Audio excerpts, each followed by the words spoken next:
What's fascinating to me is that the governor and the legislature as a whole doesn't realize that this is not our money to spend.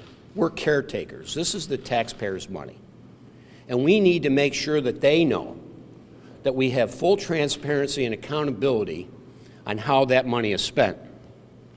Just this year, in this year's budget, magically, it was forgotten to put in the reporting requirement for Startup New York. So right now, we're left to wonder how much money is being spent and for what purpose. That has to change. Also, the amount of money that New York spends on economic development programs, that's procurement reform. We provided specific solutions last year. Nothing has been done.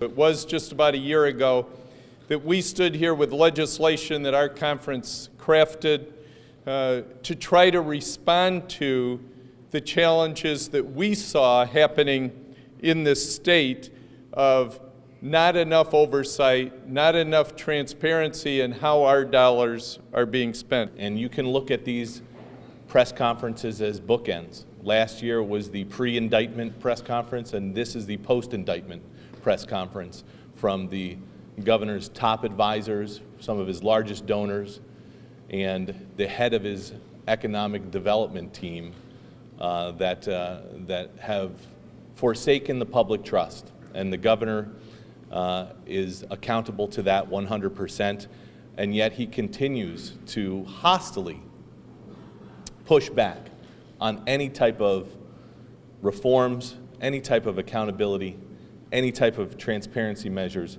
that this body would like to take up.